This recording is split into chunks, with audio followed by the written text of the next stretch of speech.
Hey guys, this is my video on replacing the air conditioning compressor on a Lincoln LS. This is a 3.9 liter V8 2002 Lincoln LSE.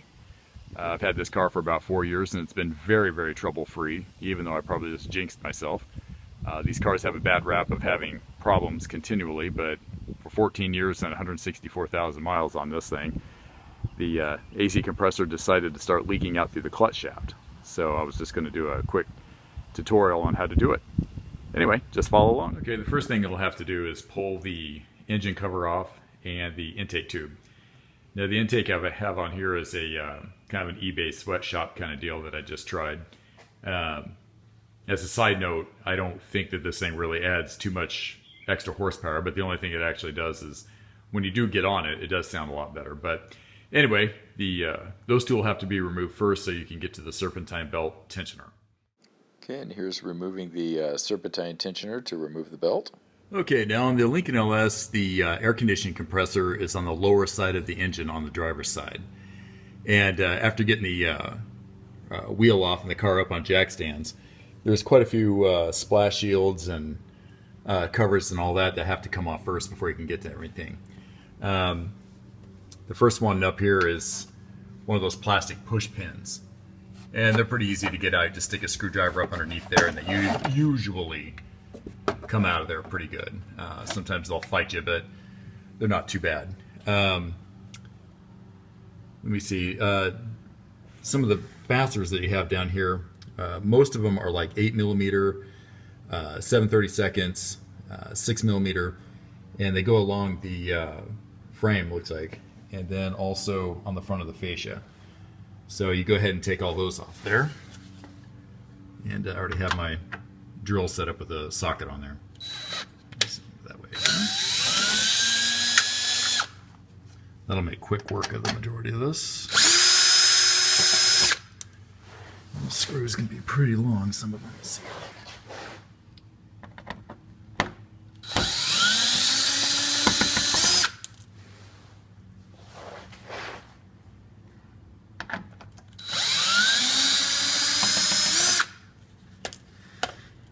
Okay, then, at least on my car, I've seen where these are different sizes, some of them, and then over the years, people won't put screws back or fasteners back the way they're supposed to, so you'll end up with a hodgepodge of stuff. Like on this car, it's 8mm, 6mm, and then some screws that were put in that are not common to the car. So anyway, but back here on the rear splash shield, that's a 8mm. Okay. And you guys can see, sorry, this thing's moving around like crazy, but all right, there's the shield, and then that just simply pops out like that, and you can get more access to all the air conditioning lines and stuff like that. And there's that AC compressor, so we'll be able to get that off here pretty quickly. Okay, now that we are ready to go ahead and remove some of the fasteners here and get this AC out of here, one thing that you'll notice is there's this plug right here, and you pinch that together and that'll pop out of the way there. Get this sucker out of the way. Alright, one thing I definitely recommend is making sure your AC system is discharged before you go pulling anything apart. I mention that again because it's very critical. You don't need anything popping off, and not to mention pissing off the environmentalists. So I had this discharged when, like I said earlier, it was leaking already, but the remains I had discharged. So hopefully I don't have any surprises here. But first, kind of tough to see, but right underneath this line, you're going to have this bracket, and it secures one of the AC lines, and it's an 8mm. So I put that on a 1/4" ratchet, and that bolt will come right out of there, and that holds that AC line on there. I think the main sizes tend to be 8 and 10mm on this car, quite a bit of it.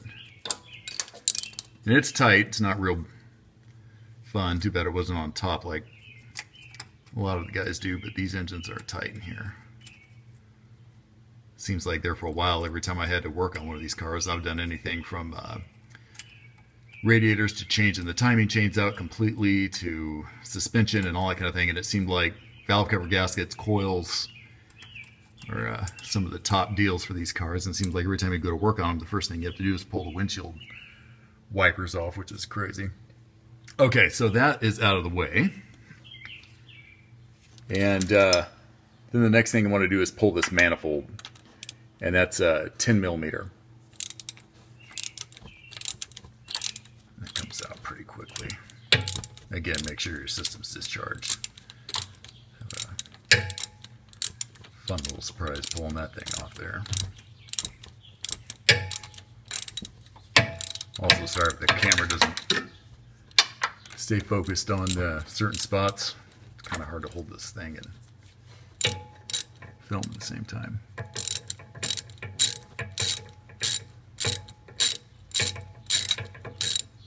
And the attachment bolts also the holding the compressor onto the side of the block are 10 millimeter also.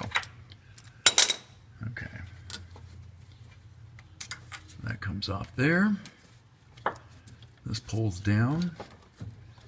And again, there's not a lot of room. There's not a lot of wiggle room at all, so you'll have to fight around and push stuff. You may wire tie something out of the way. But that's what you do next. And then it's the 4 bolts. You've got one on top, one on the bottom, and then also you have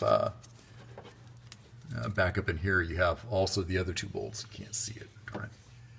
And this top one on the back side up top is kind of a booger. You have to use like a short socket might be able to get in there, but if I remember right, the first time I did this on my 2000, you had to hack a socket down to where it was kind of a medium length to be able to get in there and loosen that top fastener out. Once those are loosened and the AC is unbolted, it really just pretty much comes down. It's not too bad. So that's where we are at the moment, and I'll get these fasteners removed. Okay, as I was talking about that back top bolt on top of the compressor, that guy is a little on the tight side there, and there's the line that goes around and behind the AC compressor is actually one of the power steering pump lines. So there's another 8 millimeter nut on the top, and then the bolt that's in the back is actually a 13 millimeter up on top. The other 3 are 10, but this top one's 13. And like I was saying earlier, you have to use kind of a half-length socket. Too short, doesn't fit around the stud that's on there for the power steering pump line, and too long, you actually hit into the frame in this other line. So you almost have to cut down a... I've got kind of a medium-length socket that's able to get up in there, but sometimes you have to grind down a deep socket to get up in there and around there. Of course, you have a universal joint and extension, but that last top bolt right there is all you got to get out, and then the AC compressor should just drop down. Okay, this is the last 10 millimeter bolt on the front, and that 13 millimeter bolt in the back, you'll probably have to drop that down with the AC compressor because it doesn't want to come out of there. It's just too close. So this is the last fastener here.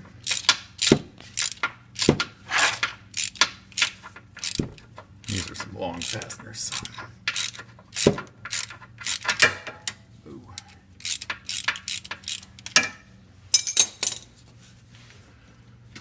Okay, that's free there. That's a 13 millimeter. 10. And you'll have the AC lines and the power steering pump line to kind of contend with, so you have to maneuver around to get that off. Okay, finally got this old AC compressor out, and like I was saying, you have to fight with the AC and power steering pump lines, but if you twist it around and all that, it generally drops out. Okay, this is the new AC compressor. I was able to find this online for $109, and it was free shipping. And so I went ahead and got this going.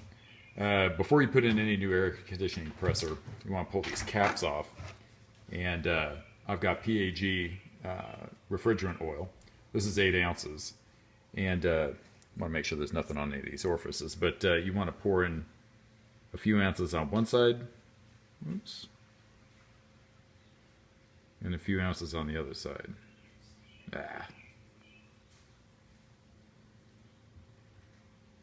And that's so that thing has a fighting chance. And then you usually rotate this thing around a little bit, and it will help get that oil in there. So I usually try to put in about 3.5 ounces on either side. Whoa!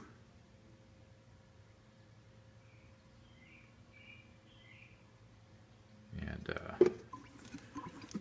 that'll help at least get this going. Then after I get the oil back in there, I'll go ahead and pop these on here temporarily, so when I'm fighting to get this thing back up into the engine bay, I'm not getting any dirt or garbage in there. One thing I've noticed on these remans is that sometimes the plugs won't come on, so I'm going to have to cut this plug off down here somewhere and splice that into here. Okay, you want to make sure that that pigtail is crimped on there extremely tight and secure. Okay, now we're at the part of putting the air conditioning compressor back up in there. Back up in its home. And it looks like there's quite a bit of space in here, but when you go to put this thing back up in there, you would almost think that something has to be clearanced. One of the biggest things that's a pain in the neck is this ear that sticks out on the bottom of the block. It wants to hang up on there. If that was not in there, that thing slides right up in there. But got to get it up in there and twist it around and get it into place. Once that's up in there, you can put your fasteners back in, and it's pretty straightforward putting it back together from that point. Okay, here's the fun part of wrestling this thing up in there. It usually seems to go in easier than it does coming out. So anyway, hoist this sucker up in there and get it to turn in there like so. Okay. Okay, that's not too bad. Alright. Now it's just a simple reversal of putting the fasteners in, bolting it back down to the block. The power steering pump line, you'll have to maneuver that to go around the AC compressor. And then this AC manifold will bolt back on in there. Reinstall the serpentine belt and take it to your local place and have it charged up. So that's the hardest part. I think we're on the downhill now. The AC compressor is bolted back down, and I have the power steering pump line bolted back to its little retaining clip right here.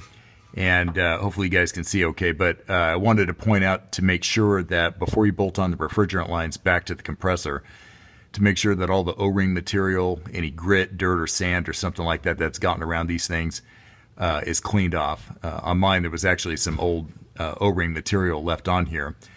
And once that's cleaned off, go ahead and check the compressor itself, make sure no grit or anything has gotten on there. And you can pull off these protective caps, and then go ahead and lube up the oil lines with some PAG refrigerant oil. And once you're done with that, you can go ahead and bolt this back down, and the installation is almost done. Okay, the install is totally done. Serpentine belt's back on, and we're good. Okay, we got the splash shields all back on, and everything is secure. Okay, wheel, engine cover, and the air intake is back in also. Now that the car is totally done, we're going ahead and get it charged up, and we should be good. The whole job takes about 2.5 hours and is really not too bad overall. But thanks for watching. We'll talk to you later.